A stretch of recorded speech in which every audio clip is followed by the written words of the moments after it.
Hey everybody, thank you so much for coming back to my channel. I am Shannon Renee, and we today are going to talk about why I locked my hair. Excuse me at the fact that I am in my bathroom today. Lighting and equipment is just not working out for your girl, so we just gonna make it do what it do.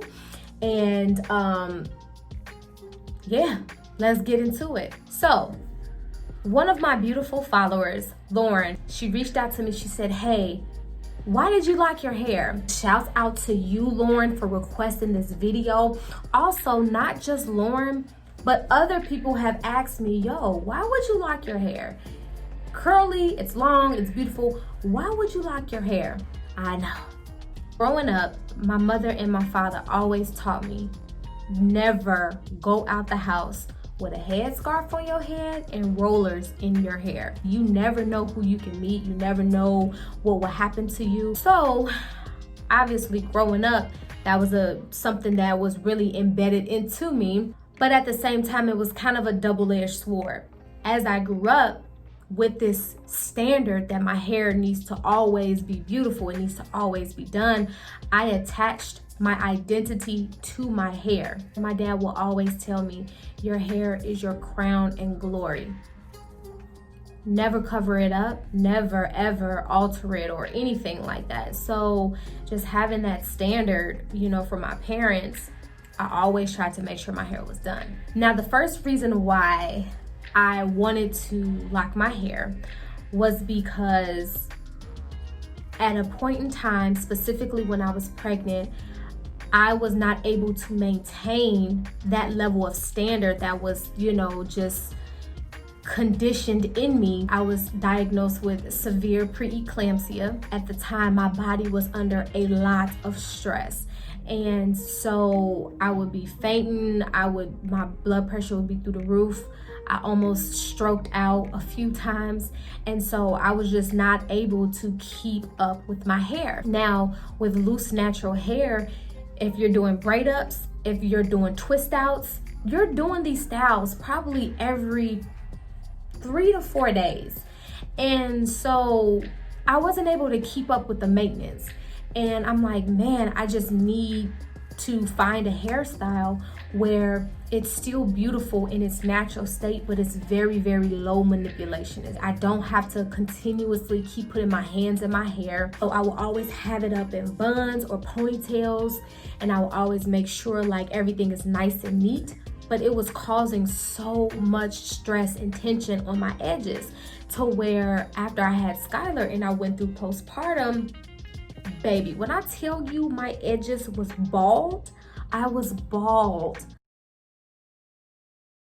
So after I had Skylar, a year went past, I said, you know what? I'm really contemplating locks. So I started researching locks. I started looking up freeform locks, sister locks, the different type of parting with locks, how locks even started, the history. And I started to get very interested and very intrigued with this hairstyle. It's beautiful, it's natural, and it's very low maintenance. As I kept researching, I was looking up the different processes that people go through with locks. And I did a video about this called The Ugly Stages of Locks. And I would see so many people's journey, how they really did not like the ugly stage of locks and how they felt, they didn't feel feminine and they didn't, you know, they felt like they looked like a boy.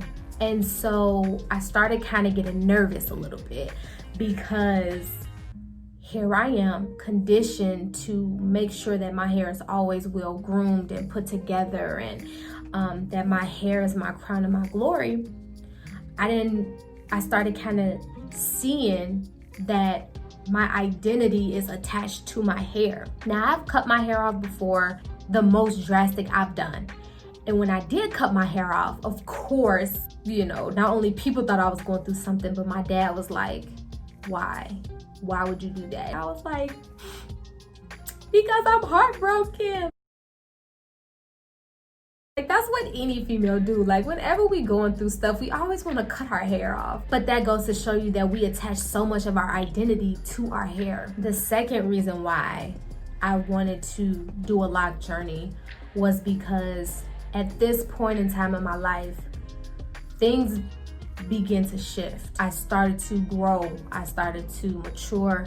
I started to do a lot of self-reflecting. I started doing, a lot of self-evaluation, personal development. And I realized that I defined how beautiful I was with my hair, how curly my hair was, how straight my hair was, all the different things that I can do to my hair. After a while, I was like, you know what? We're gonna go through this. I don't care about an ugly stage. I don't care about nobody's opinions of my hair. I don't care. When it's all said and done, when I step out of the normal curly straight Shannon, do I still feel beautiful? So I was like, you know what? I'm just gonna do it. I'm just gonna do it. I'm not about to go get no fake locks. I'm not about to waste nobody's time. I'm not gonna waste my money. So I went to a shop that was, about 10 minutes up the street. And I was sitting in a chair and I could just remember the stylist, her saying like, your whole life is about to change. Take as many pictures. Love every single part of your journey. She said, there are going to be people that will doubt you, that will question you, that will make you feel like, why are you doing that? Or your hair was already beautiful. When she said that, I said, you know what? I'm gonna stick to this. I don't know what may come. I don't know, I don't know. But I'm gonna stick with this and I'm gonna see how far it goes. So here we are today. I am two years locked, and I believe that it has been, going great so far. The journey to being 2 years has been really interesting.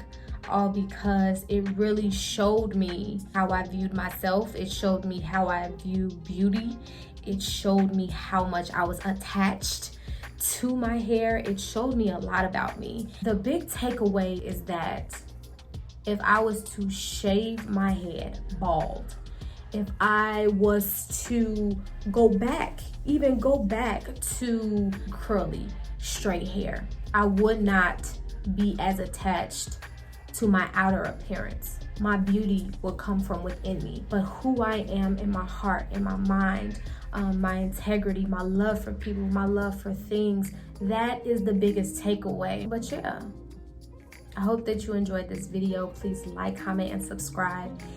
Tell me, why did you start your journey? Or why do you want to start a journey? And even if it ain't as deep as I'm making it be, because I can make things deep. Sorry, guys. I'm a thinker. I'm a deep person. You just like, yo, I just like the style. That's it. It's cute. It's, I just want it. That's cool, too. Let's talk about it. Sure.